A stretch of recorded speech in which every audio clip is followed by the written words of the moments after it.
दुनिया आज मॉडर्न शहरों और तेजी से बदलती टेक्नोलॉजी में खो गई है, लेकिन कुछ लोग अब भी पुरानी जिंदगी जीते हैं। ये डॉक्यूमेंट्री उन लोगों की कहानी है, आखिरी नोमैड्स की, जो घोड़े और रेनडियर के साथ रेत और बर्फ के बीच प्रकृति के साथ जुड़ा हुआ जीवन जीते हैं।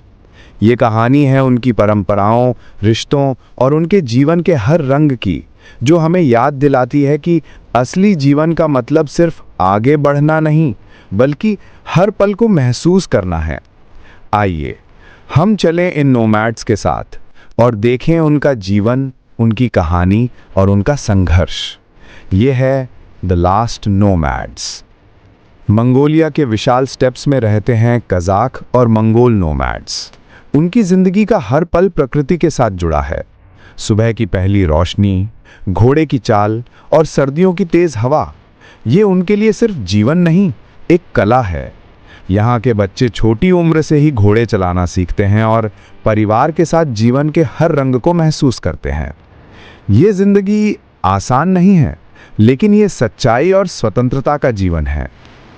थोड़े ही दिन बाद हम पहुंचते हैं अफ्रीका के सहारा में, ट्वेरेग नोमैड्स के बीच। रेत और धूप के बीच ये लोग शहरों से दूर एक पुरानी परंपरा का पालन करते हैं। उनका रंगीन वस्त्र और मोती से सजाए हुए कपड़े उनकी पहचान है, और ये उनकी कहानी भी है, जीवन के लिए जंग और प्रकृति के साथ एक अनोखा रिश्ता। अब हम दुनिया के बिल्कुल अलग कोने में, आर्कटिक सर्कल के सामी नोमैड्स के पास हैं। यहाँ बर्फ और ठंडी हवाएं हैं, और रेनडियर उनका साथी। सामी लोग अपने परिवार और जानवरों के साथ सालों से एक ही चलन में जीवन व्यतीत करते आए हैं, एक ऐसा जीवन जो आधुनिक दुनिया से बिल्कुल अलग है। ये लोग चाहे मंगोलिया के स्टेप्स हों, सहारा के रेत के दिन हों, या आर्कटिक के बर्फ से ढके हुए कोने हों, सभी की जिंदगी एक ही कहानी सुनाती है, जीवन के साथ एक गहरा रिश्ता, प्रकृति का सम्मान और परिवार का प्यार। मॉडर्न शहर के शोर शराबे से दूर ये लोग दिखाते हैं कि जीवन का असली अर्थ सिर्फ जीने में नहीं, बल्कि समझने और महसूस करने में है। दुनिया बदल रही है, और शायद इन नोमैड्स का जीवन भी एक दिन सिर्फ कहानी बन जाए।